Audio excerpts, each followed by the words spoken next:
Hey guys, welcome back to the studio. Today we're doing a tour of my sketchbook. So this cover is Q, the cucumber, little factory. And I started this journey as an exercise that I saw on YouTube where I have to draw the same subject every single day. And Every instead of Sunday? that, I did it every Sunday. So like during church, I would sit down and draw for a few hours.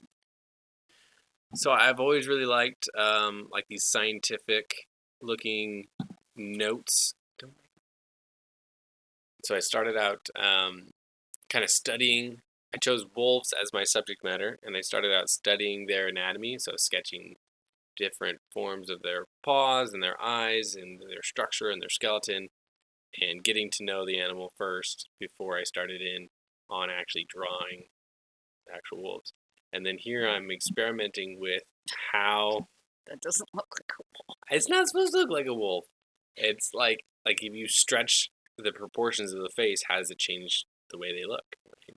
Because proportions matter in faces, especially in human faces. And then we finally start into rendering realistic with these are all ballpoint pen drawings because that's my style. I like majestic wolf. photorealistic stuff. So each week I would draw a new wolf. He's ticked. Why is he so mad? He's looking. He just got kicked out of his den or something. He's like, I hate you guys. That's how he feels on the inside. Yeah. So I started trying to push myself, this whole process, the goal was to find my voice, find my style. So I was trying out new things, right? So like this is just a mandala. It's just a sketch. A lot of the time, most of my drawings, I have to have a reference in order to create something because it's so realistic. The proportions are so important that you just have to have a reference to know what they look like. But a lot of these, I was trying to stretch myself and draw without a reference. The two are cute, but that one's back leg is weird. That's what you always say. I can tell what's wrong, but I don't know how you fix it. Meh. It's just how it is. Because I wasn't using a reference. Is that the same one or the two different wolves? I don't know what that is. So this one was like a sketch of what I could do with, what are those paper quills? Quilling? Yeah, paper quilling. So it's a drawing of a quilling. And then this one I tried to make it just with shadow shapes, which, like, some of these I'm proud of and some of them I'm not so proud of. That's just how it goes sometimes. It is just a sketchbook. It's not like finished artwork. But then there's this goober. So after I drew him, I asked a couple of different members of my family, what they thought he was saying. And then he got those little speech bubbles. He's happy. He looks like he's stoned out of his mind. This one was definitely for my daughter. She loves cutesy little cartoons. So cute. Oh, what was that? Did I just turn the light on? Oh, I plugged it in. I plugged it because it was dying. And so all of a sudden it like changed. So this is an example of not using reference at all. I just sat down and like with all my experience with drawing all these wolves the past 2 months, I drew a wolf head. What's this one? This is an experiment of different styles. So this is the cartoon version, and then this is the rendered version of the same picture. Looks like it's from a video game. I don't know what it was a picture online. I was using a reference, but then I stylized it. All things from your head. My head is too dark.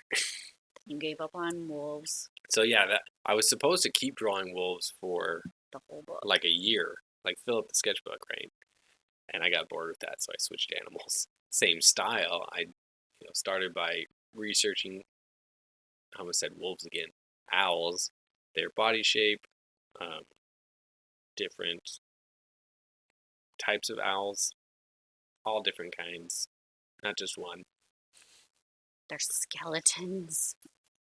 Shape of their talons, shape of their skull, what makes them tick, different eyes in different species, and also like learning about them and writing down different facts, like it's as if it was a scientific research expedition.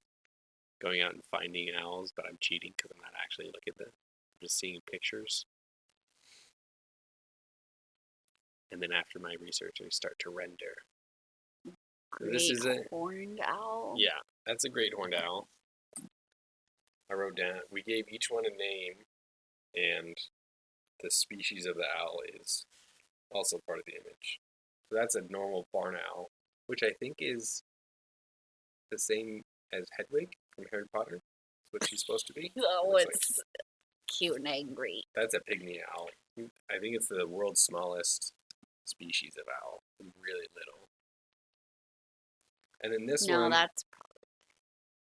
It's snow owl? Maybe. I don't know what Hedwig's supposed to be. We'll have to read that.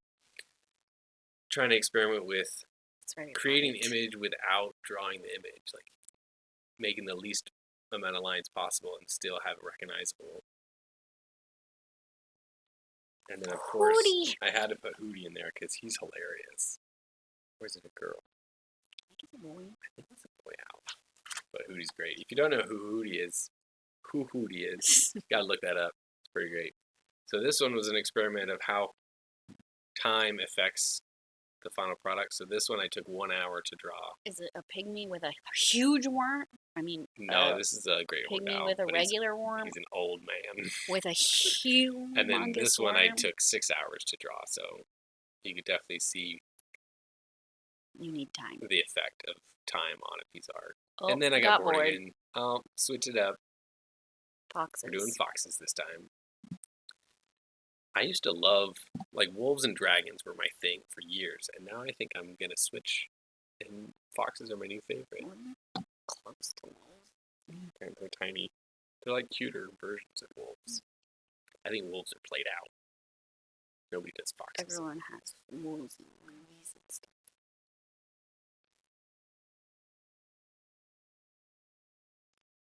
So this was like a clash of my styles that I've been experimenting with, like cartoon and those sketchy lines, and then also pieces that are fully rendered. So that was an interesting experiment to see how that turned out. And obviously my marker ran out of ink. That's the only reason it looks like that. Oh, marker smudge. Yeah, that was unfortunate. These are really cheap alcohol markers from Five Below, which is like basically a dollar store. They did not last, and it didn't turn out the way I wanted. This one I kind of gave up on. Just didn't have. I was just like, meh. This guy, I really wanted to communicate how dirty he was, and he was like left alone and abandoned and muddy. That's why he's on that part of the page. And he's over there. So this is a cat that I drew. Just kind of throwing it in there. I got tired with wolves, and I was like, I just need like a 10-year-old girl. A cat. But then I switched to a donkey.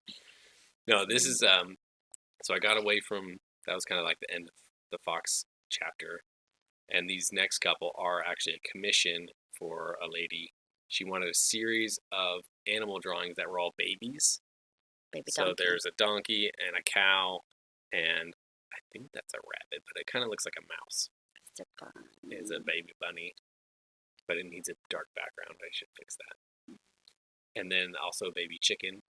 That's a duck. I don't know what it is. It's a chicken. With a crack in his head. No, that's just his shadow. And also a baby goat. So this guy, I don't know, he looks Jewish to me. Ah!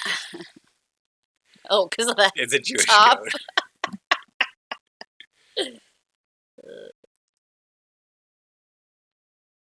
But yeah, that whole series of drawings was a commission for a friend. I don't know if she ever. I just sent her high quality photos of them, and she was gonna get it printed. And also, there's the baby duck, so that means the other one was a chicken for sure. Fine. That was also part of the series. So then we started just drawing, whatever we felt like. Happy trees, bunch of people. Happy clouds. Yeah, everything's happy all the time. And then this is a design. Yeah, for work, I had to make a floating daybed that would retract into the ceiling. So we're trying to figure out the pulley system that would make that happen.